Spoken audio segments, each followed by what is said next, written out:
कीजिए जाएगा। आज खुदा को ऐसे यहूदा की जरूरत है जो अपने पाप का अंगीकार करेंगे, अपनी गलती मांगेंगे और कहेंगे कि मैं गारंटी लेता हूं कि मैं यीशु का बिन्यामीन का जामीन होता हूं। गारंटी कोई है जो कहेगा आमीन।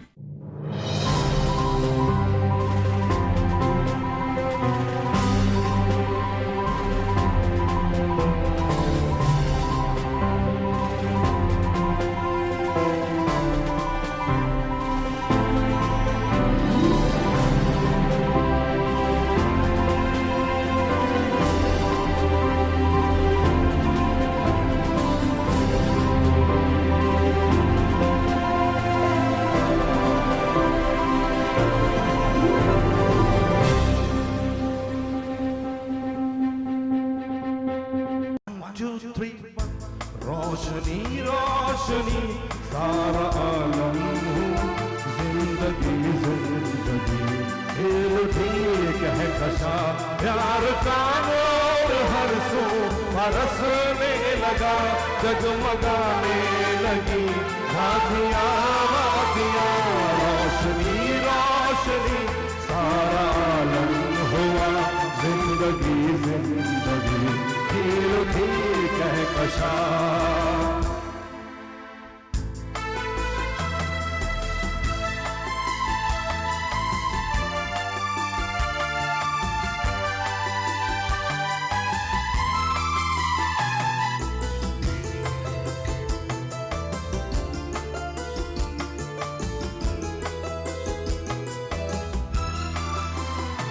नासरी तेरे दम से बाहर आ गई, तेरी उल्फत की हर सू पुकार आ गई।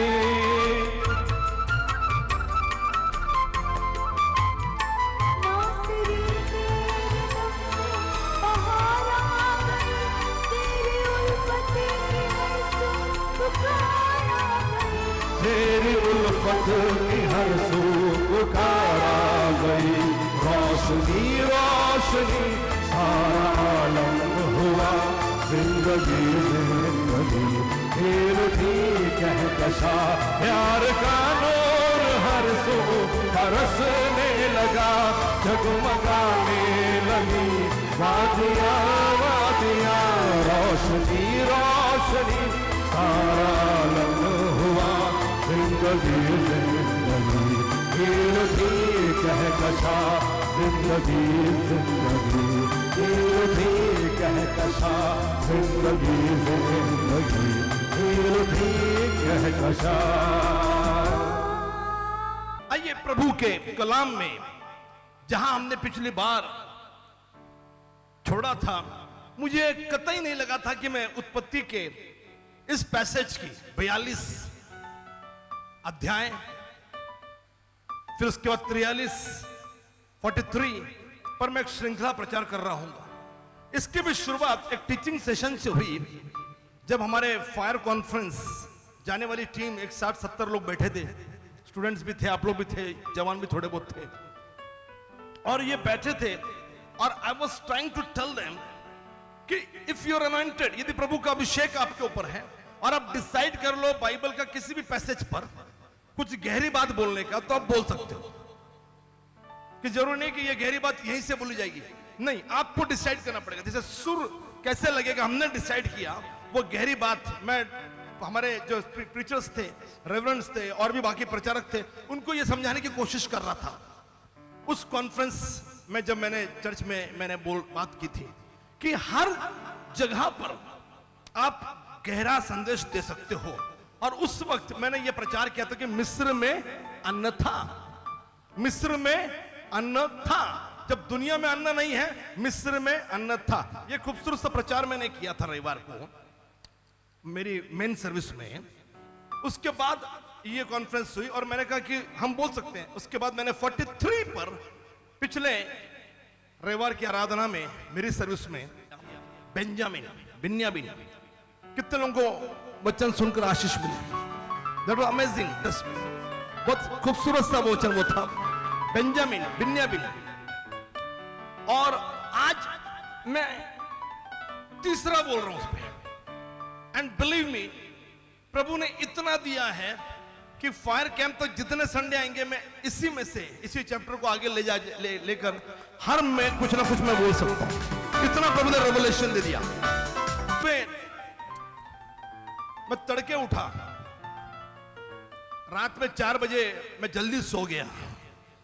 मैं सोता नहीं 4 बजे, लेकिन 4 बजे मैं जल्दी सो गया। 3 साढ़े 3 बजे हमने रात का भोजन किया। डैडी, मम्मी, रेवरेंड स्मिता, ये नासिक, सचिन ये नासिक से लौटे और फिर मैं थोड़ी देर उनके साथ बातचीत की और मुझे बड़ी नींद आ रही थी 4 बजे। और मैंने कहा कि नहीं, I want to take rest. कई बार आप मेहनत करते हो और फिर ये घमंड होता है कि ये मैंने मेहनत की है, इसके लिए मैसेज दिया है। तो आई वाज वेरी रिलैक्स। मेरी पत्नी मुझे बोलती है, या मन में सोच रही भी होगी और बोलती है कि यार इनको टेंशन ही नहीं होता है, कल प्रीच करना है, इट इज अ प्रेशर। अभी रेवरेंड स्मिता ने नासिक में बड़ा अच्छा मैसेज दिया, डैडी बोल रहे थे, पावरफुल मैसेज दिया। लेकिन हर संडे पावरफुल मैसेज देना है तो टेंशन आता है। हर संडे या हफ्ते में 2-2, 3-3 मैसेज देने तो आपको टेंशन आएगा। तो मेरे को कोई टेंशन नहीं, मैं सो गया क्योंकि आत्म्याला बोलायचं होतं। सुबह में उठा, गॉड वॉज ऑलरेडी, प्रभु ने मुझसे बात की थी और प्रभु ने मुझसे कहा कि इस पे किताबें होनी चाहिए, इतना गहराई है। जेनेसिस, उत्पत्ति की किताब में आप इतनी गहरी बातें देखोगे कि आपको यह मालूम पड़ेगा कि बाइबल टुकड़े टुकड़े नहीं है। कोई है जो कहेगा आमीन? मेरी बात समझ में आपको नहीं आ रही, मैं स्पष्ट कर रहा हूं। बाइबल में कितनी किताबें? सब जोर से बोलो, कितनी है? पक्का? ये आपने टुकड़े कर दिए। बाइबल के 66 क्या किए? टुकड़े। अच्छा, कितनी किताबें मालूम है? कितने चैप्टर्स है? 66 किताबें हैं, लेकिन अब किताबें बता दी आपने। बाइबल में कितने चैप्टर्स हैं? 1, 8, 9, काफी करीब आ गई हो। ये राइट है क्या? कॉन्फिडेंस क्या कह रहा है आपका? ओके। अब बाइबल में कितने वचन हैं? राइट, कुछ करीब तो आ गई, 30 के आंकड़े में आ गई, 30,000 पे आ गई आप। राइट, आप 31 बोल रही हो, 30,000 पे आ गई। फाइंड आउट करिए कितने हैं। मैंने सब कुछ बोला हुआ है, नहीं मालूम तो मेरे ई लर्निंग में जाइए और वहां पर सुन लीजिएगा। ओके, मेरे पास अभी हाथ लगाइए। कोई है जो कहेगा आमीन? मैं ये बोलना चाह रहा हूं जो मेरे मैसेजेस सुन रहे हैं, क्योंकि ये सब बाहर नहीं सुनने को मिलेगा। तो मैं जो बोल रहा हूं उसको समझिए। ये आपने बाइबल के टुकड़े कर दिए। 66 किताबें हैं, इतने इतने चैप्टर हैं, 1100 वगैरह, 30-32 हजार वचन हैं। ये टुकड़े हो गए। लेकिन इन सब के बावजूद उत्पत्ति से रेवलेशन, बाइबल एक ही है, एक ही खुदा, एक ही यीशु की बातें इस बाइबल में आपको देखने को मिलेगी। This is the one book. Somebody will say आमीन। आपको लगेगा नहीं वो उसमें अलग कहानी है, इसमें अलग कहानी है, इसमें यूसुफ की कहानी, इसमें याकूब की कहानी, इसमें इसहाक की कहानी, यहाँ पतरस की कहानी। लेकिन मेरे भाई मेरी बहन, नए नियम में यीशु की कहानी। लेकिन यीशु था, है और रहेगा और युगानुयुग एक सा है। He is unchanging God. Somebody will say hallelujah. Everything was connected with Jesus Christ. And that is the reason मैं भेद की बातें, मिस्ट्री की बातें आपसे कर रहा हूं या करता हूं, और बहुत गहरी नहीं, लेकिन प्रचार करने के मूड में मैं हूं। और पिछले 43 कि पहले जो अकाल आया था 42 में, 42 में, और फिर याकूब ने कहा कि हमने सुना कि मिस्र में अनाज है, और उसके बेटों को वहां भेज दिया। 10 बेटे चले गए, एक बिन्यामीन को छोड़ दिया। और हमने उसको क्यों छोड़ा, क्यों लेकर नहीं गया, सारी बातें पर हमने बड़ा दूरदृष्टि डाली, हमने गहरी बातें सुनी। अब वो वहां से अनाज लेकर आए। चैप्टर 43 के पिछले हफ्ते मैंने प्रचार किया। मैं थोड़ी सी भूमिका बांध लूं, जो नहीं थे वो समझ जाए, लेकिन वो गहरी बात समझ नहीं पाएंगे जो उन्होंने पिछले हफ्ते मिस की थी। लेकिन भूमिका बांध लूं कि 42 में जो अनाज लेकर आए थे, 43 में वो अनाज समाप्त हो गया, एंड हो गया, और फिर से अकाल आ गया। पिछली बार मैंने बताया कि अकाल अच्छी बात नहीं है। अकाल में खाना पीना नहीं मिल रहा, अकाल में बारिश नहीं हो रही, अकाल में झगड़े उत्पन्न हो रहे हैं, अकाल ने चोरी की संभावना को बढ़ा दिया है। लोग चोरी करेंगे जिसके पास है, लूटने की कोशिश करेंगे जिसके पास है। यू नो, अकाल ये डेमोनिक है, ये डेमोनिक है, ये शैतानी है, ये आपके अंदर आपको मार रहा है। आपको मालूम, वो दो औरतें सुलेमान के पास आई कि इसका बेटा हमने खा लिया, अब जब मेरी बारी आई तो ये नहीं दे रही, वगैरह वगैरह वगैरह स्टोरीज, कहानियां। तो अकाल ये खूंखार बना रहा है, अकाल आपके आत्मिक जीवन को दर्शा रहा है। लेकिन अकाल में भी एक अच्छी बात मैं आपसे कहना चाहूंगा कि अकाल ये क्रिएट करता है एक आशा को कि कभी ना कभी ये अकाल समाप्त होगा। यदि अकाल ही नहीं होता, यदि अकाल ही उत्पन्न नहीं होता, वो आशा ही नहीं होती, सब कुछ ठीक चल रहा है। लेकिन अकाल की वजह से नहीं नहीं कुछ तो ठीक नहीं है, लेकिन कुछ तो ठीक होगा, ये आशा आती है।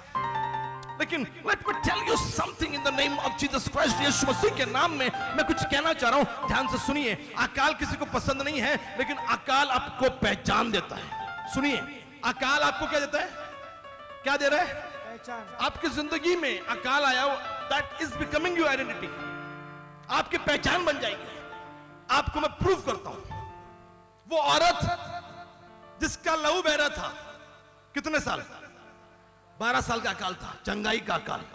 लेकिन उस औरत का नाम नहीं मालूम, उस औरत की हिस्ट्री नहीं मालूम, लेकिन उस औरत का जो अकाल था चंगाई का 12 साल, वो पूरी दुनिया को मालूम है। अकाल ने उसको आइडेंटिटी दी, अकाल ने उसको पहचान दी। कोई है जो कहेगा नहीं? प्रचारक इसी को लेकर पहचान बोल के पूरा संदेश प्रीच कर सकते हैं। आइडेंटिटी, पहचान, यू कैन प्रीच दिस, पहचान। कोई है जो कहेगा आमीन? एक आदमी कितने साल से बीमार था उस पुल के पास, उस कुंड के पास? 38। उसकी पहचान, उसकी फैमिली, उसका घर का एड्रेस नहीं मालूम, लेकिन कितने साल से बीमार था, कितने साल से बीमारी यानी चंगाई का अकाल था, 38 साल। ये पूरी दुनिया को मालूम है that problem, that you know famine, वो अकाल उसकी आइडेंटिटी बन गया, उसकी पहचान बन गया।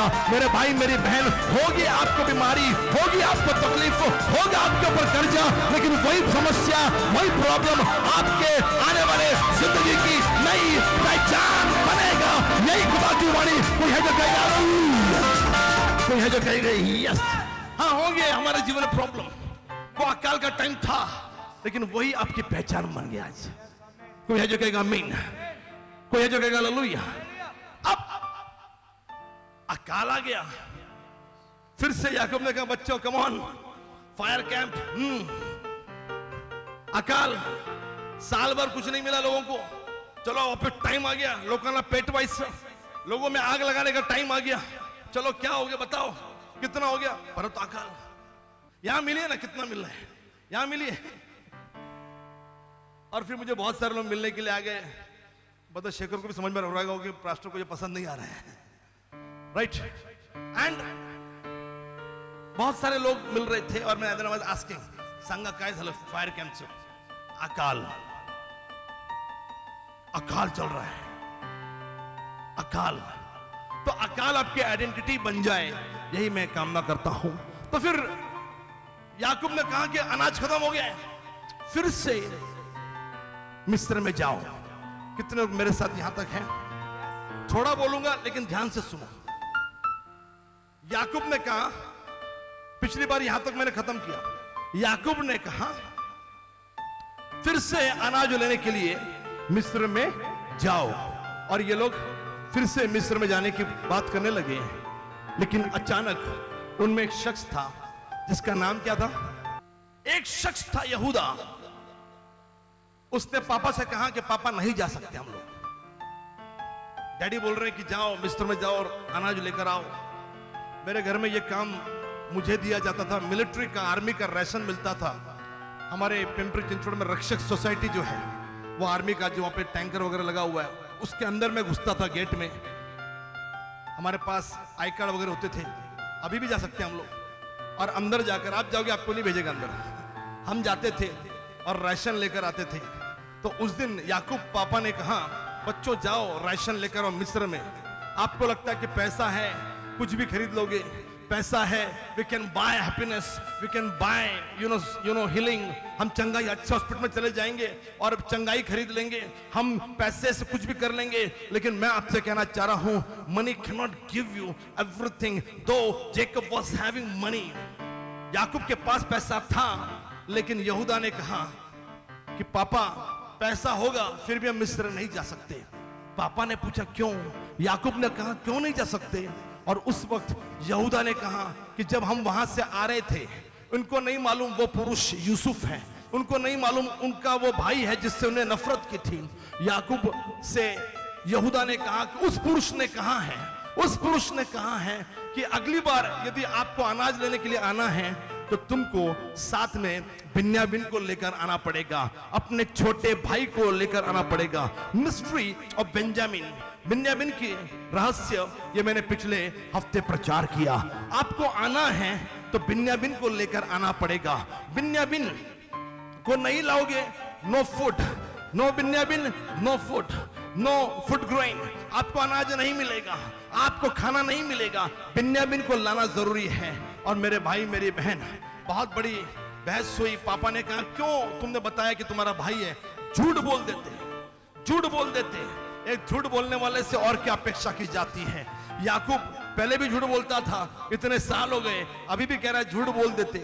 लेकिन मेरे भाई मेरी बहन, अब तो बात निकल चुकी है। और फिर याकूब ने कहा कि हम मर जाएंगे, इससे अच्छा है कि बिन्यामीन को भेज दिया जाए। और पहले 10 गए थे, अब की बार 11 गए हैं मिस्र में, अब की बार 11 गए हैं मिस्र में। पिछली बार ये कहानी को देखा, इसी कहानी का एक हिस्सा उठाकर हम उस पर कुछ बातें हम सुनेंगे और मनन करेंगे, खुदा के कलाम को देखेंगे। और उसी कहानी में से 43 जिस पर मैंने पिछली बार प्रचार किया, 43, उसका एक भाग जो हमने पढ़ा था, अब उसको आज हम फिर से देखेंगे। 8 और 9, उत्पत्ति 43, 8 और 9। फिर यहूदा ने अपने पिता इज़राइल से कहा, उस लड़के को मेरे साथ भेज दे। फिर यहूदा ने, ध्यान से सुनिए, आपको अंडरलाइन किसको करना है? यहूदा। कोई है जो कहेगा हालेलुया? फिर यहूदा ने अपने पिता इज़राइल से कहा, उस लड़के को मेरे साथ भेज दे कि हम चले जाएं। माझा मामा वारला, माझी मामीने आत्महत्या केली। टेस्टमनी ही आहे, त्यांची मुलगी आज एना पटेल पास्टर झाली है, फिनलैंड मध्ये सेवा करती है, नागपुर में सेवा करती है। ये माझी टेस्टमनी है। सुनिए सब लोग, ध्यान से सुनिए, मैं जो बता रहा हूं। कितने लोग यहां पर अपने हाथ को उठाइए, ध्यान से सुनिए, मुद्दा सुनिए, मुद्दा सुनिए। फिर से थोड़ा सा मैं रिपीट कर रहा हूं, मुद्दा सुनिए कि मैं बता रहा हूं कि बाइबल एक है, बाइबल एक है। अब इन्होंने कहा, भाइयों ने कहा पिता से कि हम मिस्र में नहीं जा सकते जब तक हम छोटे भाई को लेकर नहीं जाएंगे। उस पुरुष ने, यूसुफ ने कहा है अनाज चाहिए तो तुमको बिन्यामीन को लाना पड़ेगा। इतना कितने को समझ में आ गया? मुद्दे पर ध्यान दो, अच्छा लगेगा। बिन्यामीन को लाना पड़ेगा, छोटा भाई आएगा, छोटा भाई आएगा तो ही तुमको अनाज मिलेगा, छोटा भाई नहीं आया तुमको अनाज नहीं मिलेगा। Binyamin is important, somebody will say amen। पिछली बार मैंने बिन्यामीन इंपॉर्टेंट है ये मैंने बोला था, कोई है जो कहेगा आमीन? अब पूरी कहानी में 10 भाइयों में 11वां यूसुफ, 12वां बिन्यामीन, उनको नहीं गिन रहा। 10 भाइयों में कोई भाई बात नहीं कर रहा। दान ने बात नहीं की, नप्ताली ने बात नहीं की, आशेर ने बात नहीं की, रूबेन सबसे बड़ा है उसने बात नहीं की। इस पूरी कहानी में एक शख्स ही आपको स्टैंड लेता हुआ नजर आएगा, बात करता हुआ नजर आएगा। वो शख्स है यहूदा। कोई है जो दोनों हाथों को उठाएगा, कहेगा यहूदा। हाँ, यहूदा ने बात की। कोई है जो कहेगा आमीन? अब कुछ लोगों को समझ में आ रहा है कि दिस इज समथिंग इंटरेस्टिंग। कितने लोगों को लग रहा है this is interesting? No one is talking. कोई नहीं बोल रहा डैडी से कि जूड़ा ने इनिशिएटिव लिया, जूड़ा यहूदा अचानक पिक्चर में आ गया और यहूदा ने यह बोलना शुरू किया कि पिताजी हम लोग जा नहीं सकते जब तक हम बिन्यामीन को अपने साथ लेकर नहीं आएंगे। पिताजी ने कहा कि बिन्यामीन को मैं भेजूंगा लेकिन उसको बेचने के लिए राजी किसने किया? यहूदा ने। किसने कन्विंस किया? यहूदा ने। अब सुनिए, उसने यहूदा ने कहा, जो मैं वचन पढ़ रहा हूं उसको ध्यान से सुनिए, मेरे पास ध्यान दीजिए, बाद में फिर 8:43 फिर यहूदा ने अपने पिता इजराइल से कहा, उस लड़के को मेरे साथ भेज दे, उस लड़के को मेरे साथ भेज दे कि हम चले जाएं, इससे हम और तू और हमारे बाल बच्चे मरने न पाएंगे। मतलब पिछली बार मैंने प्रचार किया, जिंदा रहना है, कौन चाहिए? अकाल में खाना चाहिए। खाना कैसे मिलेगा? बिन्यामिन से। जिंदा रहना है तो कौन चाहिए? बिन्यामिन। बिन्यामिन नहीं कोई जीवन नहीं। If you want life you need Benjamin. और पिछली बार मैं बताया कि बिन्यामिन यह परमेश्वर का पुत्र यीशु मसीह का एक प्रतिरूप है, प्रतिबिंब है, फॉरशैडो। कोई है जो कहेगा आमीन। अब यहूदा ने क्या कहा सुनिए।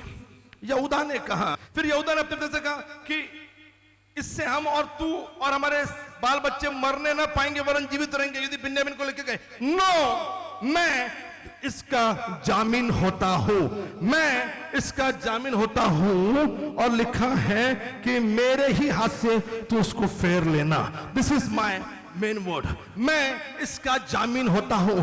बिन्यामिन यीशु मसीह का प्रतिरूप, इसका जामीन, इसकी जिम्मेदारी, इसकी रिस्पॉन्सिबिलिटी कोई भाई नहीं उठा रहा। रूबेन जो बड़ा भाई उसने नहीं उठाई, बाकी किसी भाई ने नहीं उठाई, लेकिन यहूदा पिक्चर में आया।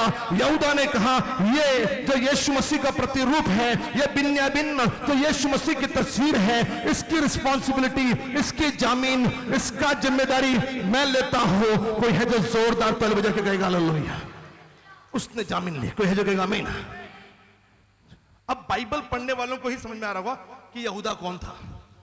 अब नए लोगों को थोड़ा सा बाद में मालूम पड़ेगा। ओके, तो यहूदा ने क्या लिया? रिस्पॉन्सिबिलिटी।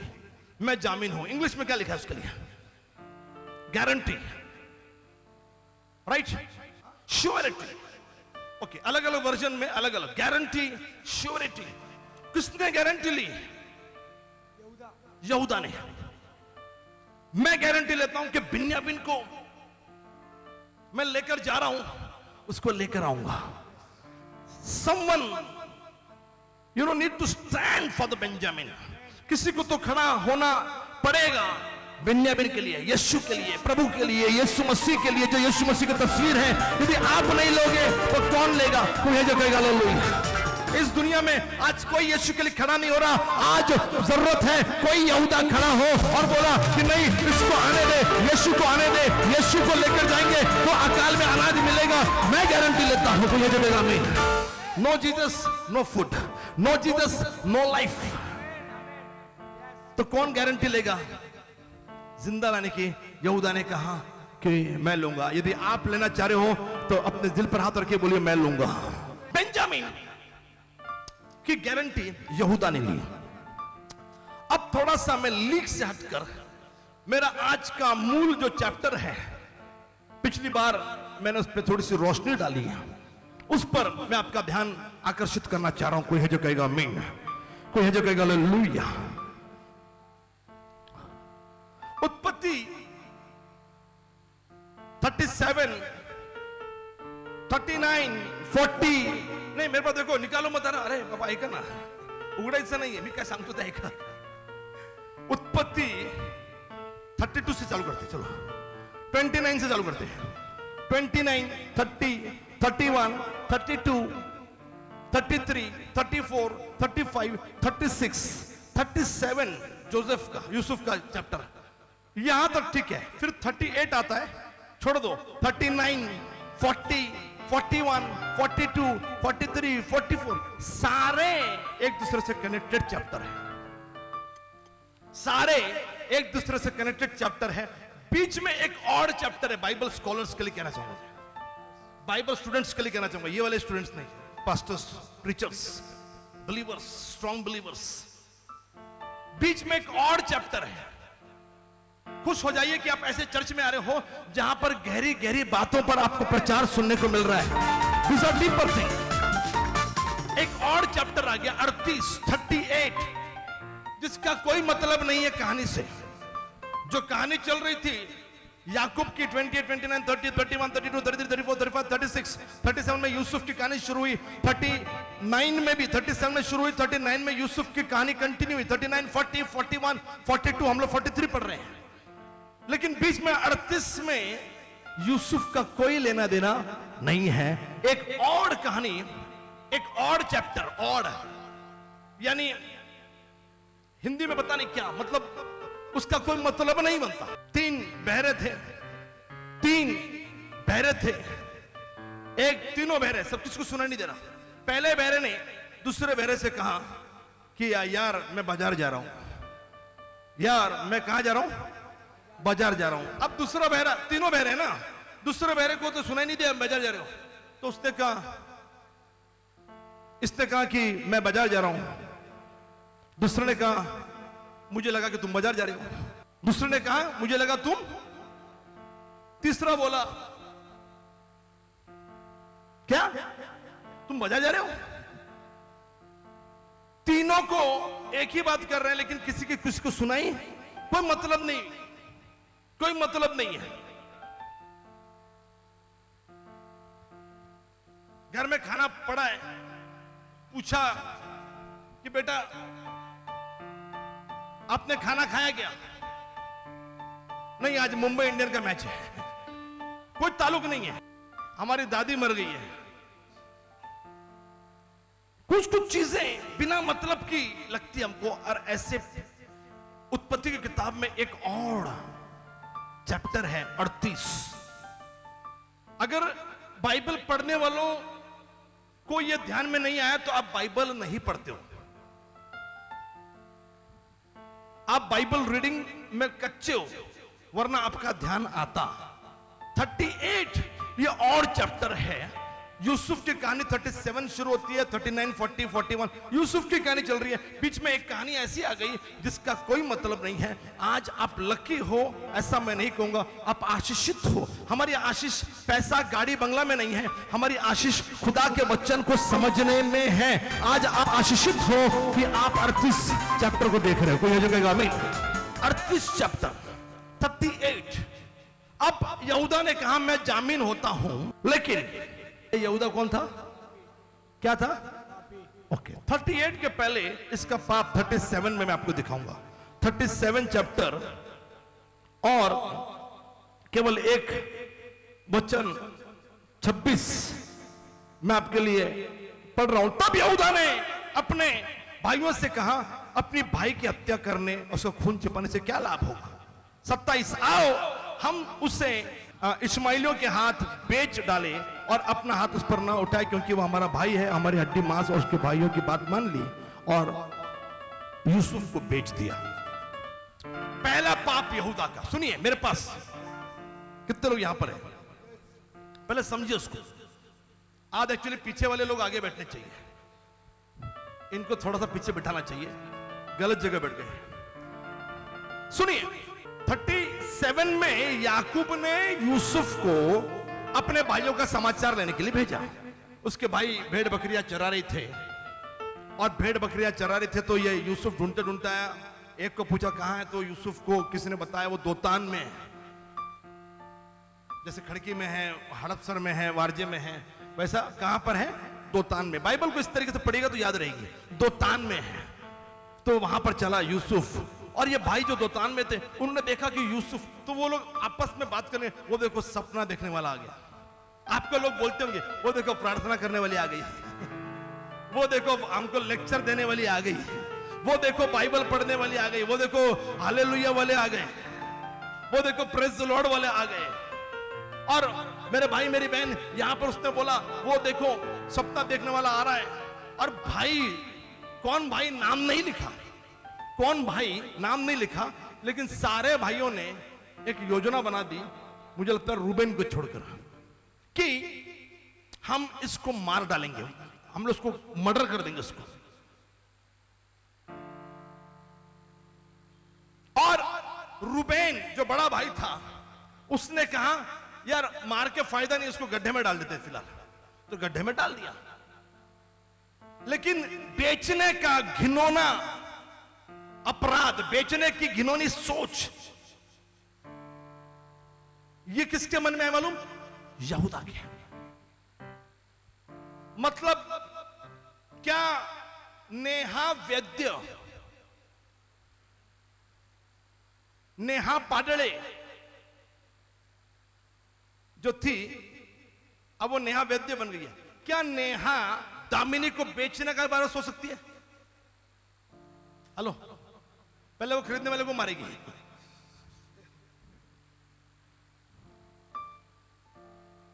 इसको उल्टा नहीं कर रहा क्योंकि छोटी बहन है आप, राइट? या क्या आप दोनों बहनें मिलकर यार या यशला भी कुछ चांगला पैसा येईल, यश को बेच देते हैं, क्या मिलेगा? 10 लाख मिळेल, 4.5 लाख मध्ये गाडी येईल आणि दामिनी 5 मध्ये तू नवीन गाडी घे। क्या आप ऐसा सोचोगे? क्या प्रतीक और ऋतिक, कार्तिक आज नहीं है तो बघा मिनिस्ट्री करनारा आला है, क्योंकि वो मिनिस्ट्री करने के लिए गया वहां पे। अब प्रतीक और ऋतिक बोल रहे हैं यार आपला नवीन घर पण घ्यायचंय। प्रतीक बोल रहा ऋतिक को, ऋतिक तुझी वहिनी आली आहे, आता माझी सून यायची वेळ आली आहे। म्हणजे ऋतिकची पत्नी म्हणजे प्रतीकची सून। तो आइए हम लोग कार्तिक को क्या करते हैं? बेच देते हैं। मर्डर करने वाला था, बाद में बेचने का अपराध कि विकुन टाकू गुलाम बना देंगे, ये कोई सोचेगा नहीं। यहूदा का पहला अपराध था, पहला पाप था कि उसने भाई को बेचने की। एंड अनफॉर्चुनेटली उसी वंश में यीशु का चेला था यहूदा, उसका भी नाम यहूदा था, उसी वंश में था, और उसने भी यीशु को बेचने की योजना बनाई कि यीशु को बेचते। सो देयर वॉज टेक्निकली या जीनोलॉजिकली या जेनेटिकली, हिंदी में उसको जो वर्ड नहीं मिल रहा, कि उस वंश में ही वो खोट थी जिसमें बेचने के बारे में सोचते थे। यीशु को यहूदा ने बेच दिया, और इस यहूदा ने बेचने की बात की कि आओ यीशु को हम बेचते हैं। कोई है जो कहेगा, हाथ को उठा के समझ में आ गया तो कोई है जो कहेगा हालेलुया। हालेलुया बेचने के लिए नहीं किया, यहां पर ध्यान है इसके लिए कह रहा हूं मैं। कोई है जो कहेगा हालेलुया? समझ रहे मेरी बात? अब बेचने की बात की, यह पहला सिन था। अब 38 पे हमारे हैं दूसरा पाप यहूदा का। यहूदा का यह कहना मैं जामीन होता हूं, यह और बात है। और 38 उत्पत्ति 38 उन दिनों में ऐसा हुआ कि यहूदा अपने भाइयों के पास से चला गया, लिसन केयरफुली, और हीरा नामक एक अदुरामवासी पुरुष से मिलने गया। वहां यहूदा ने शुआ नामक एक करानी पुरुष की बेटी को देखा, उसको ब्याह कर उसके पास गया। वो गर्भवती हुई और उसका एक पुत्र उत्पन्न हुआ। यहूदा ने उसका नाम एर, फिर वो गर्भवती हुई और उसका एक और पुत्र हुआ। यहूदा ने उसका नाम ओनान, और उसके बाद एक और पुत्र हुआ, पांचवा वचन। फिर उसके एक और पुत्र उत्पन्न हुआ, उसने उसका नाम शेला रखा। और जिस समय उसका जन्म हुआ उस समय यहूदा कजीब में रहता था। कितने लोगों ने कहानी को सुना? हाथ उठा लीजिए। ओके, अब समझा कि नहीं मालूम? कुछ लोग वाला हाथ उठाए। मेरे पास देखिए, I will try to explain you. Now listen carefully. यहूदा, पहले कहानी को समझते हैं फिर मैं मेरे मुद्दे पर आऊं। यहूदा अपने भाइयों के पास से, हेलो, ओके मैं कंप्लीट करता हूं, सुनिए। पहले इसने अपने एक भाई को बेच दिया।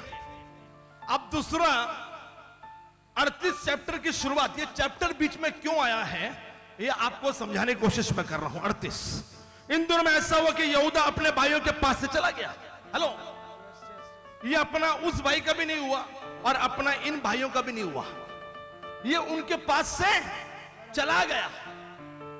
और यहूदा ने दूसरा अपराध किया जिसके लिए उसको परमिशन नहीं थी। उसका दादा कौन था? इसहाक। और दादा कौन था? अब्राहम की सोच क्या थी शादी के लिए? हेलो, मुद्दे पर मैं आ रहा हूं। अब्राहम की सोच शादी के लिए, जब उसको लगा उसका वंश नहीं चल रहा, फिर उसको इजहाक हो गया। फिर इजहाक को पत्नी ढूंढनी थी, उसने अपने एक दमिश्की अपने सेवक एलिएजर को बुलाया, उसके लिए एक पत्नी ढूंढ के ला, लेकिन वो हमारे घराने की होनी चाहिए। कोई है जो कहेगा आमीन?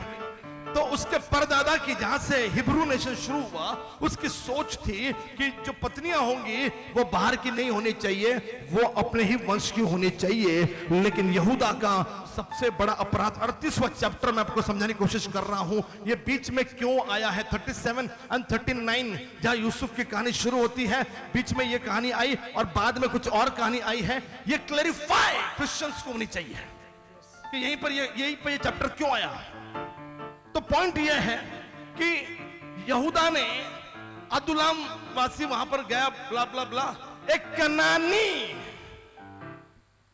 मतलब वो इनके वंश की नहीं है, हिब्रू वंश की नहीं है, इब्रानी नहीं है, उनके खानदान से नहीं है।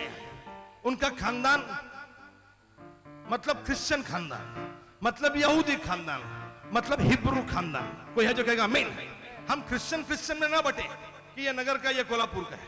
कोल्हापुर वालों को नगर की लड़की नहीं चाहिए, नगर वालों को कोल्हापुर की लड़की नहीं चाहिए, पुणे वाले ना या दोघं नहीं पाहिजे।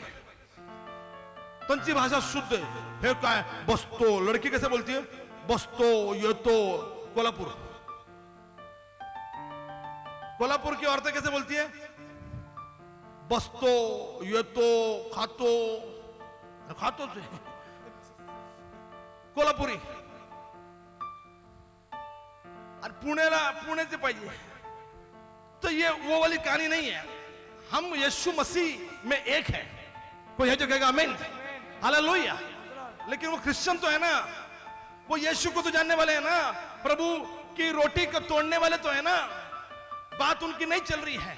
कनानी जो खुदा के नहीं हैं, कनानी जो यहोवा पर विश्वास नहीं करते हैं। तो यहूदा ने जो गलती की वो ये की कि उसने कनानी स्त्री के साथ विवाह किया। Point number 1। कोई है जो कहेगा आमीन? फिर उसके साथ शादी करके घर पे लेकर आया। सुनिए, शादी की उसके साथ, फिर उसको 3 बेटे हुए और वो सारी कहानी आपको मालूम है। 3 बेटे हुए, एक का नाम क्या था? एर, दूसरे का नाम ओनान, तीसरे का नाम शेला, यही था ना? शेला, एर, ओनान और शेला। अब यहूदा ने, अब कहानी को आगे लेके आते हैं, कितने लोग जगे हुए हैं? यहूदा ने तामार नामक एक स्त्री से अपने बड़े बेटे जेठे पुत्र एर का विवाह किया। हेलो, लेट डिफिकल्ट चल रही, बहुत मुश्किल जा रहा ना, डेंजर चल रही कहते, समझ रहे हैं? पक्का एक बार हाथ हिला दो। अच्छा, यहूदा ने किससे शादी की?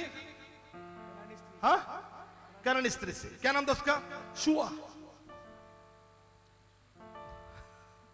यहूदा शुआ की शादी हुई, उनको बेटा हुआ एर, ओनान, शेला। अब बड़ा कौन था? एर।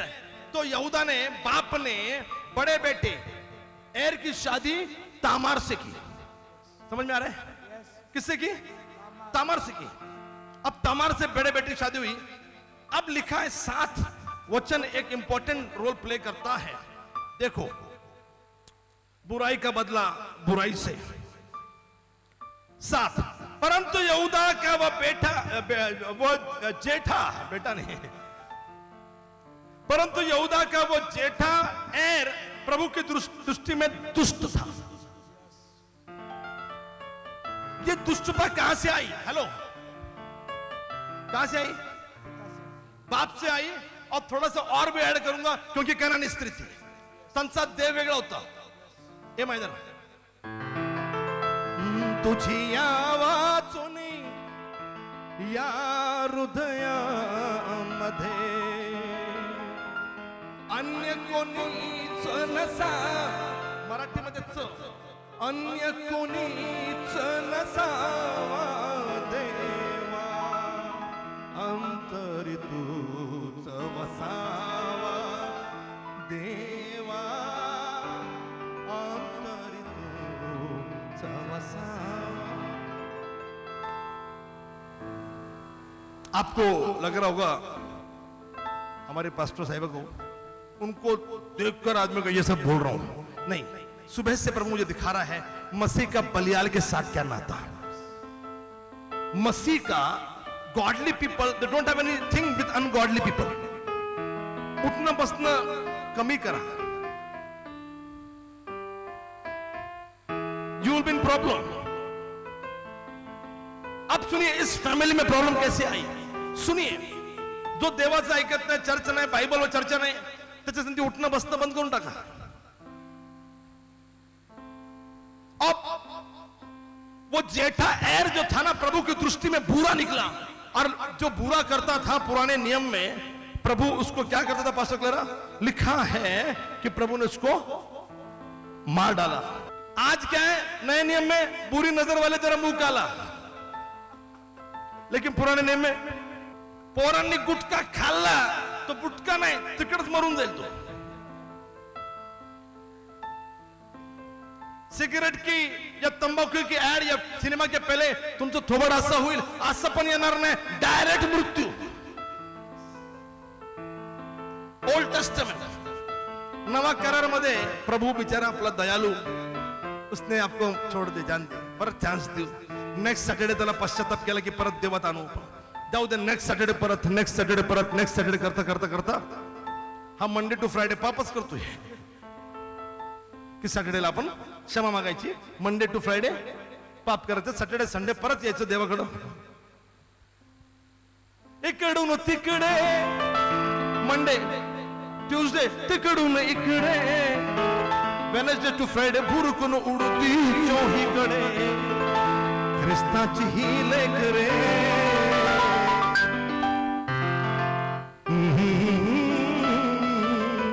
सुरने दिलं यार मला.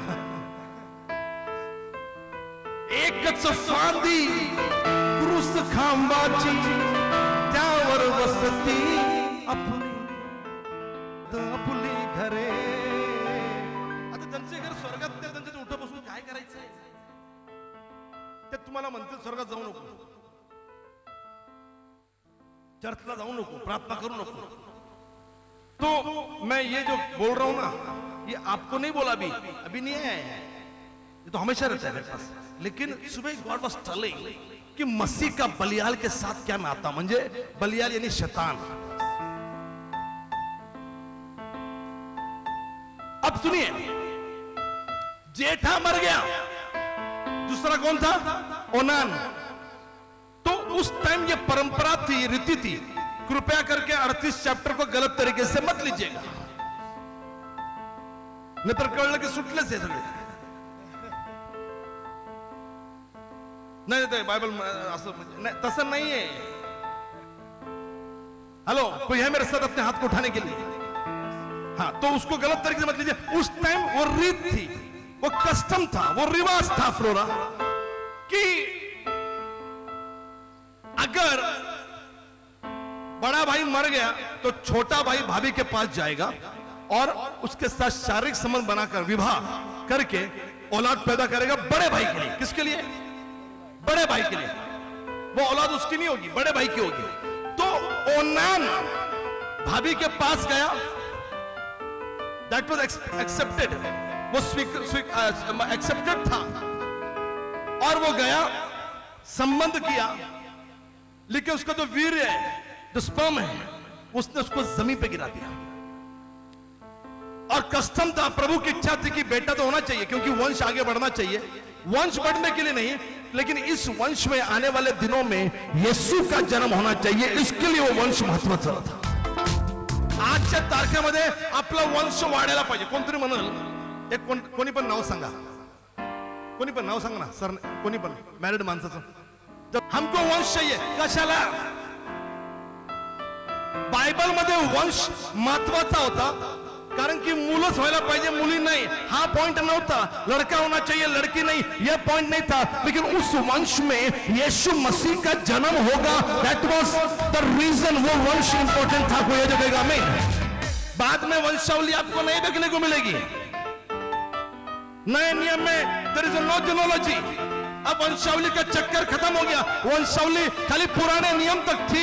जब यीशु मसीह का जन्म हो गया, मत्ती और लूका खत्म हो गया, यीशु की वंशावली आ गई. वंशावली का चक्कर खत्म हो गया. अब लड़का क्या, लड़की क्या, प्रभु जो दे रहा है उसके लिए प्रेज द लॉर्ड बोलो. कोई है तो आमीन,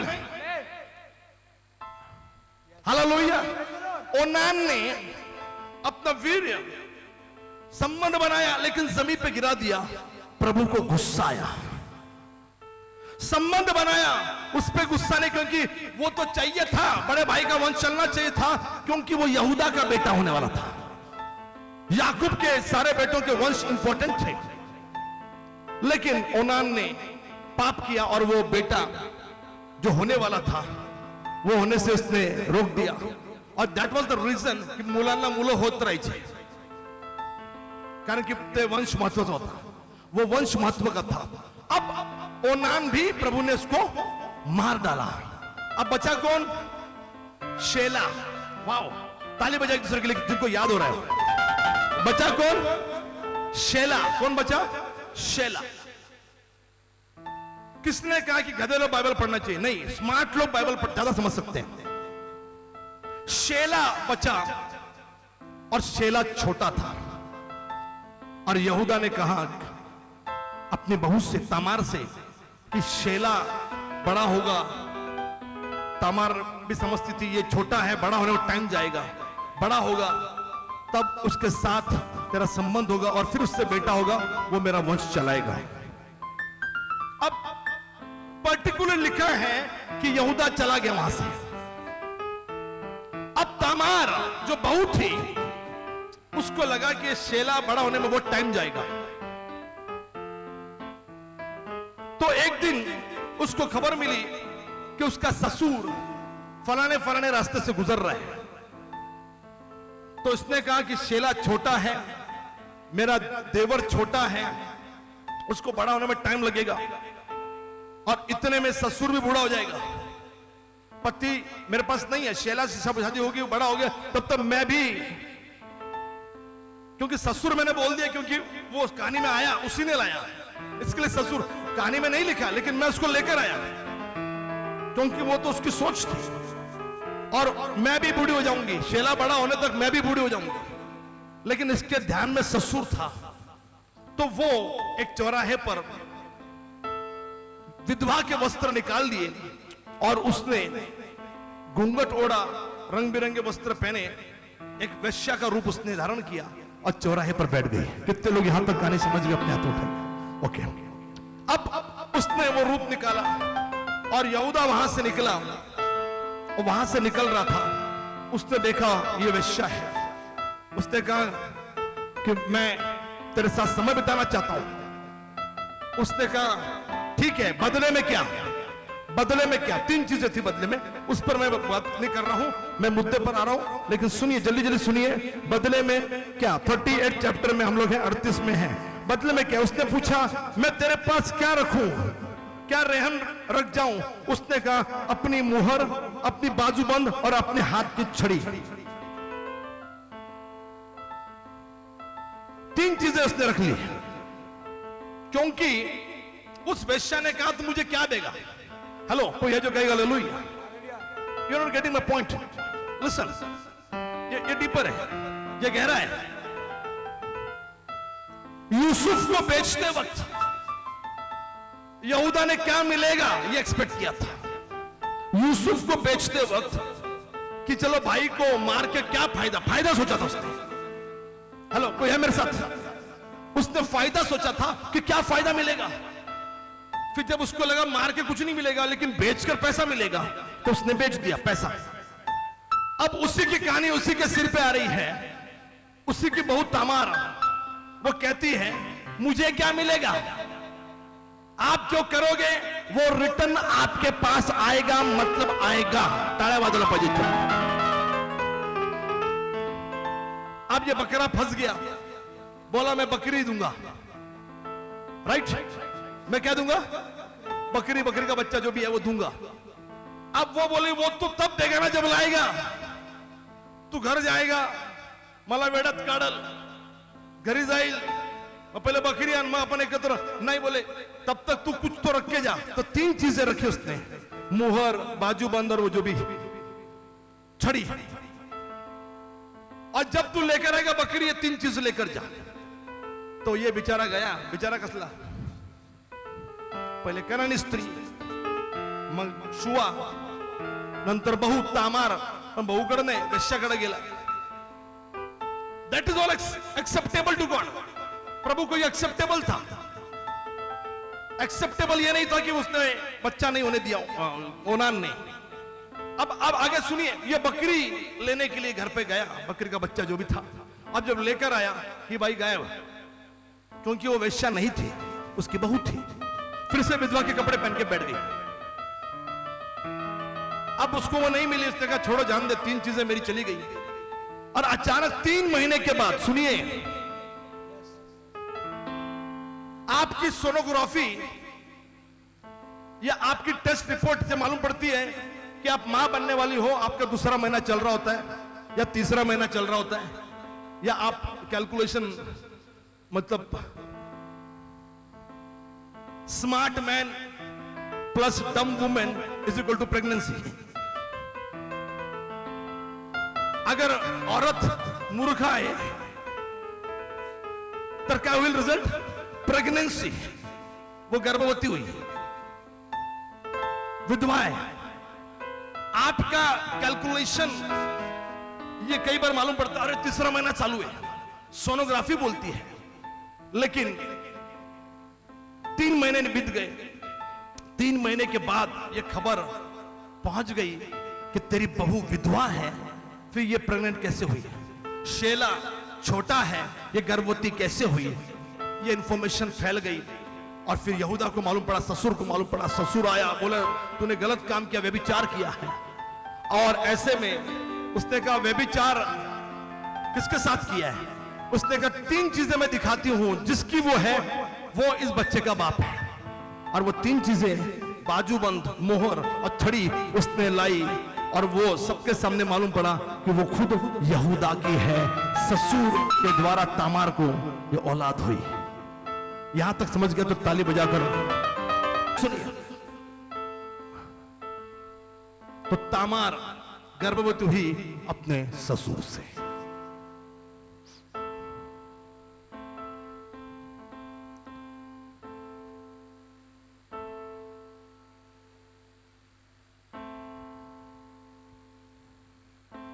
पॉइंट यह है,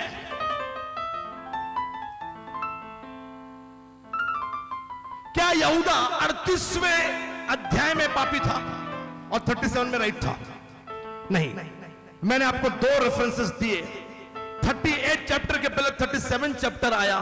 37 चैप्टर में उसके मन में ऑलरेडी ये पूरा विचार आ गया था कि अपने भाई को बेचना है। और इसी वजह से ये प्रूव करने के लिए बीच में 38 चैप्टर डाला कि यहूदा एक्चुअली हर नालायक होता, एक्चुअली यहूदा ये पापी था। और ये 37 चैप्टर में भी पापी था। और वो 37 में उसने बेच डाला। उसके बाद उसको पश्चाताप हुआ नहीं, उसके बाद उल्टा उसकी डेयरिंग बढ़ी, अपने दूसरे भाइयों से भी अलग चला गया और परमेश्वर के वचन के खिलाफ जाते, परदादा के वचन के खिलाफ जाकर उसने कनानी स्त्री के साथ विवाह किया। उसके बाद अपने जो बहू थी उससे औलाद हो गई। ये सारी चीजें हो गई। ये इस बात को साबित करती है कि यहूदा में सम प्रॉब्लम था, कोई जगेगा नहीं। इतनी कहानी कितने को समझ में आ गई? अपने हाथ उठाई। अब मैं आपको मूल विषय पर लाने की कोशिश कर रहा हूं। मेरा पॉइंट नंबर 1। पॉइंट नंबर 2 मैंने पहले बोल दिया, यहूदा पापी था। अब पॉइंट नंबर 1 मैं बोलना चाह रहा हूं, जहां यहूदा का जन्म हुआ, जहां यहूदा का जन्म 29 चैप्टर, मैं पहले से बोल रहा हूं 29 चैप्टर। अब सुनिए, उत्पत्ति उसका 29वां अध्याय। और यहां पर याकूब के बच्चों की लिस्ट दी गई है। पहले लिया से जो बच्चे हो गए उनकी लिस्ट है, और फिर उसकी कहानी जो चल रही है देखिए। और मैं 31 से पढ़ रहा हूं। गर्भवती हुई, लिया गर्भवती, उसके पुत्र उत्पन्न हुआ, उसने उसका नाम रूबेन रखा। उसके बाद हम 33 पे आएंगे, उसके पुत्र उत्पन्न हुआ, उसने उसका नाम उसने शिमोन रखा कि मैं अप्रिय हूं। फिर उसको और एक बच्चा हो गया, उसने उसका नाम लेवी रखा। अब मैं आगे बढ़ रहा हूं 35 पे, सब लोग ध्यान से सुनिए, यहां पर मैं मेरा मुद्दा बोल रहा हूं। और फिर वो गर्भवती हुई, उसके एक और पुत्र हुआ, उसने उसके अब की बार तो मैं प्रभु का धन्यवाद करूंगी, इसलिए उसने उसका नाम यहूदा रखा। क्या रखा? यहूदा रखा। पिछले मैसेज खत्म होते ही रेवरेंड स्मिता मार्क मेरे पास आई। वाह पास्टर, बढ़िया मैसेज दिया, याद है आपको? और मैं उनको सिखा रहा था, अब उनने बोल दिया तो मैं एज अ स्टूडेंट उनको सिखा रहा था कि आप मैसेज प्रिपेयर करती हो, राइट? ये मैसेज प्रिपेयर अगर आपको दिया तो आपकी तो दुनिया हिल जाएगी। पहले तो ये सोच आने के लिए टाइम जाएगा, लेकिन दुनिया हिल जाएगी। और मैंने उसी वक्त बोला था कि मैंने अपनी बाइबल दिखाई थी, याद है आपको? मैंने कहा मैं कोई प्रिपेयर नहीं करता, रीडिंग, नॉर्मल रीडिंग में कई साल पहले ये मैंने लिख कर रखा है। अब सुनिए ध्यान से, यहूदा, फिर से सुनिए, उसने लिया को चौथी औलाद हुई, फिर से पढ़ रहा हूं 35, और फिर वह गर्भवती, उसको एक पुत्र उत्पन्न हुआ। उसने कहा अब की बार मैं प्रभु का धन्यवाद करूंगी। इंग्लिश में लिखा है I will praise, somebody will say, कोई ये जो कहेगा प्रेज। हिंदी में लिखा है धन्यवाद। उसने यहूदा का नाम क्या रखा? प्रेज। अब मैं जो बता रहा हूं ध्यान से सुनिए, यहूदा के नाम का मतलब क्या है? प्रेज। कुछ और बोलिए आप, धन्यवाद बोलिए, हाँ, लेकिन यहूदा के नाम का मतलब क्या है?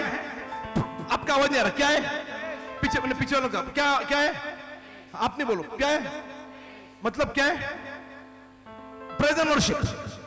यहूदा के नाम का मतलब है प्रेज एंड वर्शिप। इसका नाम उसकी मां ने बड़ी सोच समझ कर रखा था कि मुझे औलाद नहीं हो रही है, 3 औलाद हो गई है, अब चौथी औलाद जब हुई, पहली बार हुई तो अप्रिय थी, ब्ला ब्ला ब्ला, उसके भी कारण लिखे हैं, उसके भी नाम लिखे हुए हैं मैंने। लेकिन चौथा जब बच्चा हो गया, उसकी मां ने यह सोचकर उसका नाम यहूदा रखा, क्योंकि इसको प्रभु ने मुझे दिया है, 3 बच्चे देने के बाद दिया है, तो मैं प्रभु का धन्यवाद करूंगी। मां ने बड़े सोचकर, बड़े बड़े ध्यान से उसका नाम आत्मा में भरकर उसका नाम प्रेज रखा है। स्तुति, आराधना, धन्यवाद नहीं होना चाहिए उसका मतलब, उसका मतलब होना चाहिए स्तुति होना चाहिए। यहूदा के नाम का मतलब है स्तुति, यहूदा के नाम का मतलब है प्रेज। लेकिन अफसोस इस यहूदा पर कि इसने प्रेज को छोड़ दिया है और कनानी स्त्री के पीछे चला गया। अफसोस इस यहूदा पर कि उसने प्रेज, स्तुति, आराधना को छोड़ दिया है और उसने अपने भाई को बेच दिया है। आज मेरे भाई, मेरी बहन, यीशु मसीह के नाम में मैं आपसे कहना चाह रहा हूं कि जब आपकी जिंदगी से स्तुति चली जाती है, जब आपकी जिंदगी से प्रेज एंड वर्शिप खत्म हो जाती है, जब आप हालेलुया बोलना छोड़ देते हो, हाथ उठाना छोड़ देते हो, ईश्वर की उपस्थिति में नाचना गाना छोड़ देते हो, आपकी जिंदगी में प्रॉब्लम आने शुरू हो जाते हैं, आपकी जिंदगी में तकलीफ आनी शुरू होती है। और आज यीशु मसीह के नाम में मैं आपको तेजन देना चाह रहा हूं कि स्तुति, आराधना शुरू कर दीजिए, प्रेज एंड वर्शिप शुरू कर दीजिए। प्रेज एंड वर्शिप आपकी जिंदगी में रहेगी, आपकी जिंदगी खुशियां। कोई है जो मैंने स्तुति करिए 15 सेकंड, हालेलुया बोलिए, प्रेज करिए, प्रेज, स्तुति नहीं चाहिए, प्रेज करिए, हालेलुया, प्रेज द लॉर्ड, जय मसीह की, प्रभु को धन्यवाद दीजिए, प्रभु को धन्यवाद दीजिए, hallelujah, hallelujah, hallelujah, we praise your name, we praise your name, we praise your name, I lift up, hallelujah, my hand, my Jesus, I lift up my voice, मैं अपने आवाज को उठाता, मैं अपने हाथ को उठाता, मेरी स्तुति, मेरी स्तुति, मेरी स्तुति, मैं ये कहेगा मैं। अब जिन्होंने प्रेज नहीं की, जो ये नहीं करते, उनकी जिंदगी में यहूदा वाली समस्या जाती है।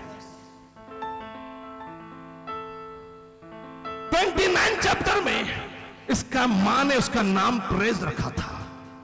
इसका काम था प्रेज करना, इसका काम था स्तुति करना, इसका काम था प्रभु को धन्यवाद देना। लेकिन 37 चैप्टर में ये अपने भाई से नफरत करने लगा। 37वें अध्याय में भाई को बेचने के बारे में सोचने लगा। मेरे भाई मेरी बहन 38वें अध्याय में ये कनानी स्त्री के पास चला गया, और इतना ही नहीं, उसका बेटा भी दुष्ट पैदा हुआ, उसके फैमिली में प्रॉब्लम आ गई। कौन सा बाप खुश होगा जिसके दो बच्चे मर गए? उसका बड़ा बेटा एर मर गया, ओनान मर गया, एक ही बच्चा शैला, और उसकी बहू को अभी तक बच्चा नहीं हुआ, वंश भी आगे नहीं चलेगा। उसके फैमिली में तबाही आ गई। आपकी फैमिली में तबाही कब आती मालूम? जब आप हालेलुया नहीं बोलते हो, जब आप प्रेज द लॉर्ड नहीं बोलते हो, जब आप नाचते और गाते नहीं, जब आप तालियां नहीं बजाते। आपके मुख से खुदा की स्तुति यदि आज निकल रही है, प्रभु आपकी फैमिली को बचाएगा। प्रभु आपका कोई है, यदि आप समझ रहे हो, come on praise his name, I don't want clap, praise his name मुंह से, यस मुंह से बोलिए, प्रभु तेरा धन्यवाद, प्रभु तेरी स्तुति। कोई है जो कहेगा hallelujah, oh we praise your name. कोई है जो कहेगा आमीन, कोई है जो कहेगा हालेलुया। यहूदा ने खड़े रहिए, मैं खत्म कर रहा हूं क्योंकि आपको नींद आ रही बैठ के। जो बुजुर्ग है बैठे रहिए, बुजुर्ग है बैठे, कोई नो प्रॉब्लम, बुजुर्ग बैठे रहिए, कोई बात नहीं। हाँ, बाकी जितने खड़े से उतने खड़े रहिए। सुनिए, यहूदा ने प्रेस को ही छोड़ दिया, स्तुति को ही छोड़ दिया। आप यदि ये सोचकर लेट आ रहे हो कि प्रेजेंट वर्शिप चल रही है, वचन सुनने को जाएंगे, आपको खुशियां नहीं मिलेगी। आपका जेन्युइन रीजन होगा लेट हो गए, आपका दिल में ये नहीं था स्तुति आराधना को मिस करना है, लेकिन हो गया, दैट आई कैन अंडरस्टैंड। यदि आप जानबूझकर ये सोचकर कि नहीं स्तुति आराधना में नहीं जाएंगे, आपके फैमिली में प्रॉब्लम आएगा। यहूदा के घर में, यहूदा की फैमिली में प्रॉब्लम आया। मालूम क्यों? मालूम क्यों? क्योंकि प्रेज निकल गई, स्तुति निकल गई, लेकिन भला हो उस खुदा का। यह दिखाने के लिए कि इस फैमिली में एक शख्स जो है यहूदा, उसमें प्रॉब्लम है। 38वां अध्याय बीच में आ गया। 38वां अध्याय नहीं आता, आप यहूदा को जिंदगी भर हीरो मानते हैं, आपको लगता है ये हीरो है, लेकिन लायन ऑफ जूडा वगैरह वगैरह वगैरह। लेकिन प्रभु को यह दिखाना था कि यहूदा भी इसमें समस्या थी, इसमें प्रॉब्लम थी। उसने प्रेस छोड़ दिया, स्तुति छोड़ दी, जो नाम रखा था वो नाम के अनुसार वो आचरण नहीं किया। और मेरे भाई मेरी बहन, 38वां अध्याय बीच में आ गया, और मैं आपको कहना चाह रहा हूं, यहूदा की जिंदगी से स्तुति चली गई, और घर में उसके दो बच्चे मर गए, दो बेटे मर गए, और फिर बहू को भी बच्चा नहीं हो रहा। वो तो प्रभु का अनुग्रह हो गया कि ससुर से वो प्रेग्नेंट हुई, गर्भवती हुई, और फिर से वंश जाने अनजाने में जानबूझकर नहीं किया गया था पाप, लेकिन वो आगे हुआ। लेकिन फैमिली तो बर्बाद हो चुकी थी। कनानी से उसने शादी की, बाहर वाली लड़की से उसने शादी की। मेरे भाई मेरी बहन, प्रेजेंट वर्शिप चली गई। क्या प्रभु मौका नहीं देगा? क्या प्रभु यहूदा को फिर से मौका नहीं देगा? मेरे भाई मेरी बहन, मैं आपसे कहना चाह रहा हूं, जानबूझकर 38वां अध्याय लेखक मूसा ने प्रभु के आत्मा के द्वारा यहां पर डाला है, ताकि हम यहूदा की जिंदगी को समझ सकेंगे। और मेरे भाई मेरी बहन, मेरा प्रभु मौका देने वाला परमेश्वर है। मेरा प्रभु आपको चांस देने वाला परमेश्वर है। पुराने नियम में उसने मौका दिया। अब यही यहूदा जब अकाल का टाइम आ गया, एक भाई खो चुका है, एक भाई को इसी ने बेच दिया है। अब मालूम नहीं भाई यूसुफ जिंदा है कि नहीं, लेकिन जब दूसरे भाई की बात आई, अकाल में खाना लाने के लिए बिन्यामीन का लेकर जाना जरूरी था, तो मेरे भाई मेरी बहन, ये यहूदा अपने पिता के पास आता है और अपने पिता से कहता है कि पिता, ओ मेरे पिता याकूब, तुम मत डर। अब उसको नहीं मालूम कि याकूब को नहीं मालूम कि बेटे ने गलती की थी, यूसुफ को बेचा है, लेकिन इसको तो पश्चाताप है, इसको तो अपनी गलती का एहसास है। इसने अंदर ही अंदर सोच रहा होगा कि मैंने बड़ा वाला बेटा मेरे बाप के, और मेरी माँ दूसरी जो माँ थी राहेल, उसके 2 ही बेटे थे, एक खो दिया, अब एक ही बचा है, इकलौता बिन्यामीन। उसने कहा पिताजी से कि पिताजी आप चिंता मत करिए, हे इज़राइल तू चिंता मत कर, मैं यहूदा इस बिन्यामीन का जामीन होता हूं, मैं इसकी गारंटी लेता हूं, मैं इसकी श्योरिटी लेता हूं, और मैं इसका गारंटी लेता हूं। और मेरे भाई मेरे बहन, प्रभु को जोरदार ताली बजाइए कि सुनिए, जोरदार ताली पहले सुनिए, पहले फिर ताली बजाइए, ताली लगो आजू, प्रभु को जोरदार ताली बजाइए इस बात के लिए कि इसने जामीन क्या ले ली। खुदा ने अपना इरादा बदल दिया। याकूब का प्रिय कौन था? यूसुफ था। याकूब का प्रिय यूसुफ था, बिन्यामिन था। याकूब ने अपने बेटे यूसुफ के 2 बेटे प्रेम मनुष्य को बाकी भाइयों के बराबर ही आशीषें दी थी, लेकिन देखिए इस पिता का फेवरेट भले ही याकूब था। मेरे भाई मेरी बहन 49 चैप्टर में पहुंचते पहुंचते जब याकूब आशीष देने लगा तो उसने इसी यहूदा को, जिसने बिन्यामिन की क्यों की गारंटी ली थी, कहा यहूदा तू सिंह है, तू डावरू, तू तेरे हाथ से राजदंड नहीं छूटेगा। और मेरे भाई मेरी बहन इसी यहूदा के वंश में पहले प्रिय यूसुफ था, एप्रैम और मनुष्य थे, लेकिन अब खुदा का प्रिय, और खुदा ने अपने प्रिय गोत्र यहूदा को चुन लिया। और इसी यहूदा के वंश में मेरे भाई मेरे बहन यीशु मसीह का जन्म हुआ। क्यों हुआ यहूदा के वंश में? क्योंकि यहूदा ने जामीन ली थी, यहूदा ने गारंटी ली थी। यह गारंटी पुराने नियम में उत्पत्ति के अध्याय 43 8 और 9 में 43 8 9 में ली थी, लेकिन यह इतना सच हो गया कि जब हम मत्ती उसका पहला अध्याय और उसकी 3 आयत से पढ़ते हैं तो इसी लाइन में ऐसे खड़े रहिएगा। मैं आपको पढ़कर सुनाता हूं। मेरे पास बोलने के लिए बहुत सारी बातें थी, बहुत सारे वचन थे, लेकिन मैं उसको नहीं पढ़ रहा हूं। लेकिन लिखा है मत्ती, खड़े खड़े सुनिए। और अब्राहम की संतान ब्ला ब्ला ब्ला ब्ला जो भी हुई, हम 3 प्यारे हैं कि अब्राहम 2 से पढ़ता हूं। अब्राहम से इसहाक, इसहाक से याकूब, याकूब से यहूदा और उसके भाई। बाकी भाइयों का उल्लेख वंशावली में नहीं आता, अब यहूदा का आ गया है। बाकी भाइयों का वर्णन मेरे भाई मेरी बहन वर्णन बड़े भाई का आता है, लेकिन चौथे भाई का वर्णन आ गया। आप कैसे भी क्यों ना हो, स्तुति आराधना हमेशा ऊपर रहती है। प्रेज एंड वर्शिप उसका स्थान सबसे ऊपर, इसके लिए हाथ हमेशा सबसे ऊपर होने चाहिए, आवाज सबसे ऊपर की पट्टी का होना चाहिए। कोई है जो ऊंची आवाज में कहेगा हालेलुया, कोई है जो कहेगा hallelujah. Church, are you ready? Because his name was praise. उसका नाम स्तुति था। 4 भाइयों में रूबेन का नाम यहां आना चाहिए था। किसका नाम आया? यहूदा का नाम आया। यहूदा को, छोटे वाले का नहीं आया। कहानी पर ट्विस्ट आ गया। अब्राहम छोटा था, इसहाक छोटा था, इस्माइल बड़ा था, याकूब छोटा था, एसाव बड़ा था। अब छोटा बिन्यामिन या यूसुफ आना चाहिए, लेकिन कहानी में ट्विस्ट आ गया। ये बीच में से 4 नंबर कैसे आ गया? क्योंकि प्रेज एंड वर्शिप हमेशा ऊपर रहती है। भले ही उसने पाप किया था, भले ही उसने गलतियां की थी, लेकिन ऐसा वक्त आया कि उसने जामीन ली, पापों का उसने अंगीकार किया, पाप मान लिए, और उसने कहा मैं जामीन होता हूं बिन्यामिन का। बिन्यामिन यीशु मसीह की तस्वीर है। जिस वक्त आप कहते हो कि हाँ मैं यीशु का काम पूरा करूंगा, मैं यीशु का काम पूरा करूंगी, यीशु आपके नाम को ऊंचाई पर उठाने वाला। मुझे समझ में आ रहा तो जोर कोई है जो कहेगा हालेलुया। सुनिए, कहानी खत्म नहीं हो रही, खड़े रहिए, मैं समाप्त कर रहा हूं। और हम लोग पढ़ रहे हैं पहला, फिर अब्राहम से इसहाक, इसहाक से याकूब उत्पन्न हुआ, याकूब से यहूदा और उसके भाई उत्पन्न हुए। याकूब के बाकी बच्चों का नाम नहीं, भाई यहूदा के भाई। अब भाई किसके नाम से जाने जाएंगे? भाई यहूदा के नाम से जाने जाएंगे। अब भाई यहूदा के नाम से जाने जाए। आपको समझ में नहीं आ रहा? भाई नहीं, ताली मत बजाइए, समझ में नहीं आ रहा मत बजाइए। भाई किसके नाम से जानेंगे? यहूदा से। आज इजराइल यानी याकूब के वंश में बिन्यामिन का पता नहीं, हमें रूबेन का पता नहीं, लेकिन आज हमको जूश कहते हैं, हम उनको यहूदी कहते हैं, हम उनको जूरा ट्राइब कहते हैं। खुदा की महिमा देखिए, एक बार पश्चाताप कर लो, एक बार गलती मान लो, एक बार फिर से प्रेजेंट वर्शिप शुरू कर दो, एक बार फिर से हाथ उठाना शुरू कर दो, एक बार फिर से अन्य भाषा में बोलना शुरू कर दो। प्रभु आपको दूसरों से ताप पर रखेगा, बाकियों को याद नहीं किया, केवल यहूदियों। आज भी हम उनको यहूदी कहते हैं, जूविश कहते हैं। क्यों?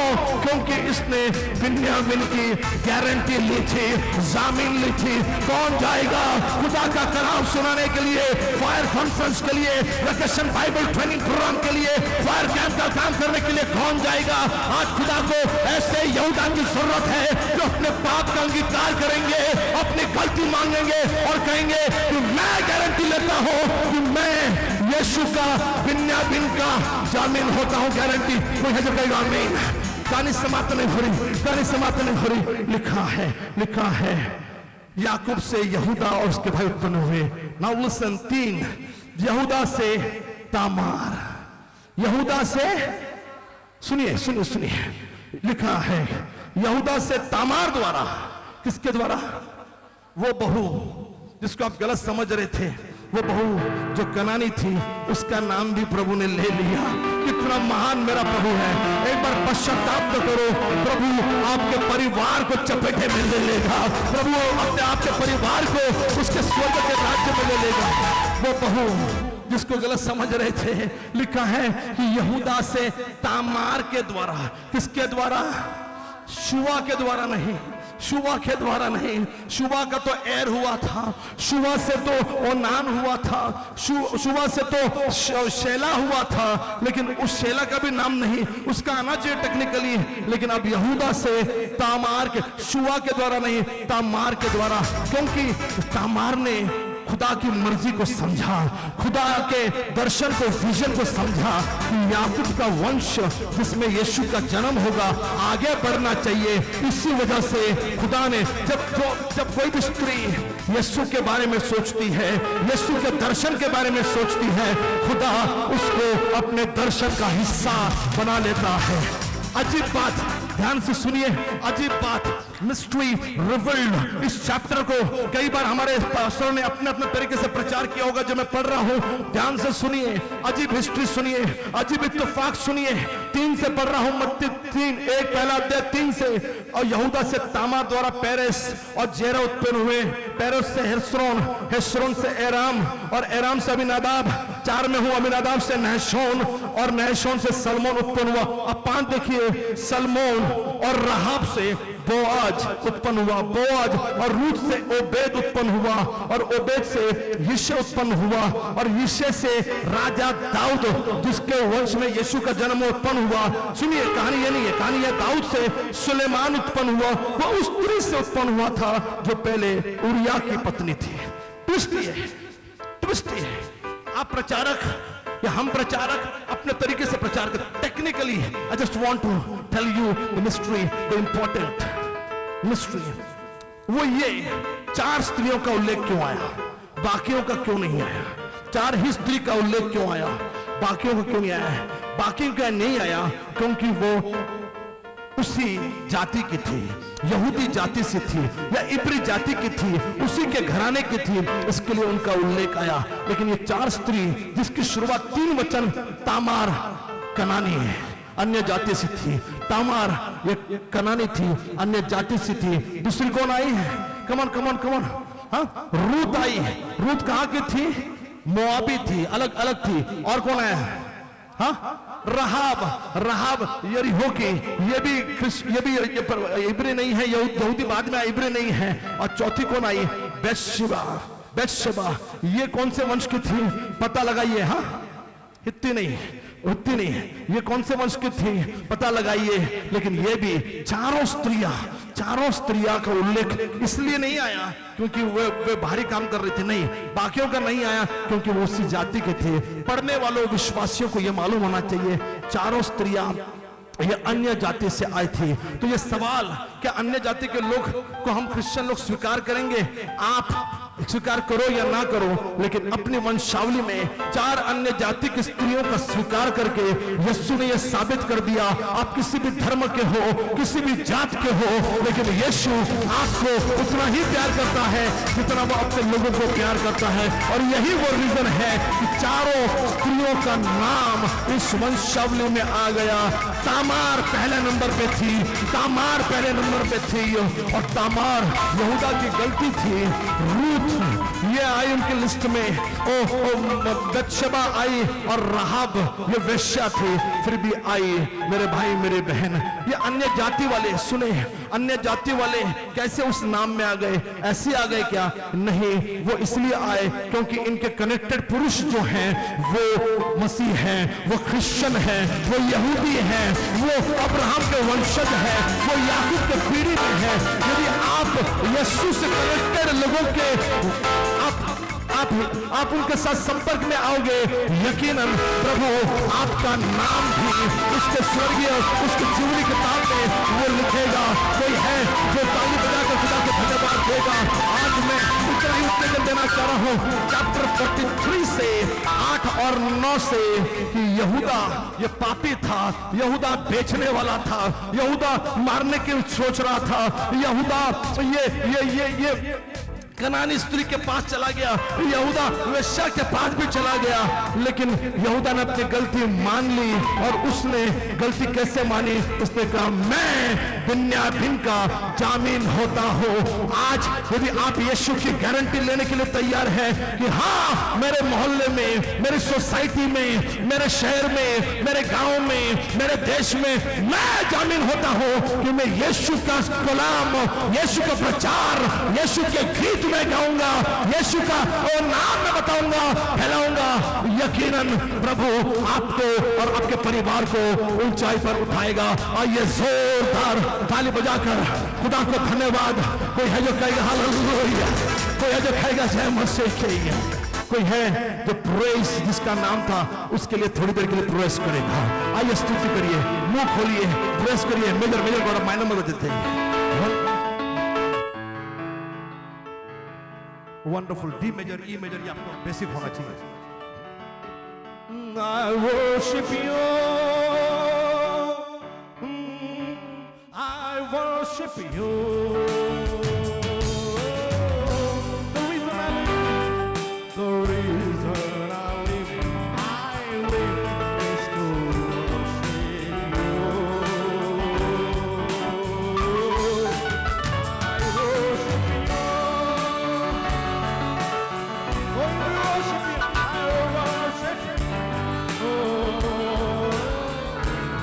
मेरे जीने का वजह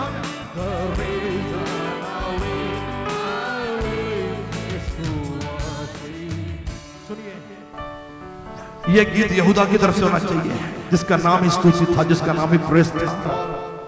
यहूदा जिसके नाम का मतलब प्रेस है, उसने अपना प्रेस छोड़ दिया, स्तुति छोड़ दी, खुदा की महिमा छोड़ दी, अन्य जाति की लड़की के साथ शादी कर ली, घर की बर्बादी हो गई। और बाद में उसको मालूम पड़ा कि मैंने अपराध किया है, पाप किया है। और बाद में उसने कहा कि मैं बिन्यामीन का जामीन होता हूँ, बिन्यामीन को मैं गारंटी लेता हूँ क्योंकि मेरा नाम स्तुति है। मैं अभी आने वाले समय में केवल उस खुदा की स्तुति करूंगा। और इसीलिए आज भी who is the lion of Judah, यहूदा का सिंह कौन है? यहूदा, बाकियों का नाम नहीं आ रहा है, केवल यहूदा का आ रहा है। क्यों? क्योंकि उसने जामीन लिया था, जिसने यीशु की गारंटी ली है। आज से खुदा की स्तुति शुरू कर दो, खुदा की प्रेस शुरू कर दो, खुदा को हालेलुया बोलना छोड़ दो और प्रभु को हालेलुया बोलना शुरू कर दो। बाकी सारी बातें छोड़ दो और अपने हाथों को उठाकर बोलो, The reason I live is to worship you.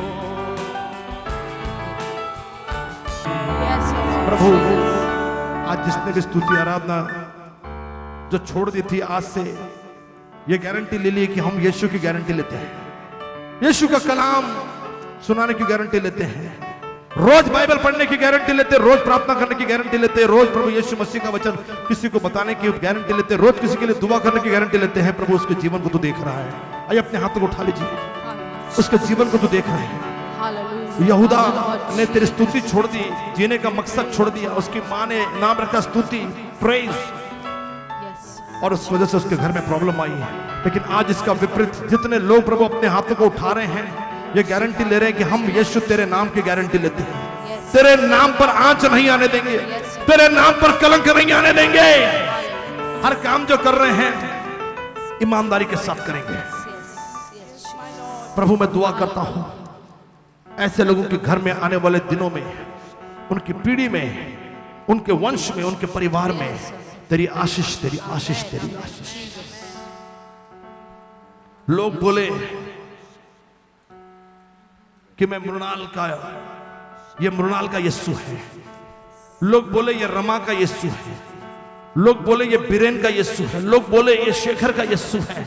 लोग बोले ये विकी सेंटियागो का यीशु, अर्पित का यीशु है, देवानंद का, अनिल का यीशु है, फ्लोरा का, दामिनी का, अल्फैस का यीशु है।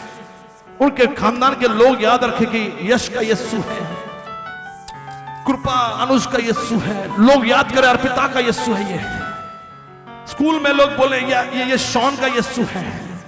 कॉलेज में लोग बोले ये सरिता का यीशु है, केतकी का यीशु है, ऋतिक का यीशु, प्रतीक का यीशु। ऑफिस में लोग बोले कि ये इनका यीशु है। यहूदा का Singh, लहामशी नमनहाना। Come on, worship for some moment. We worship your name. Lahanamasi dorobo. Hallelujah, lahamani manara. Hallelujah, lahamamashi. The reason I live is to worship you. प्रभु आज से इनके व्यक्तिगत ने, इनके परिवार की आशीषों का एक नया दर्जा शुरू होने जा रहा है। अनदर लेवल पर इनका फैमिली पहुंचेगा।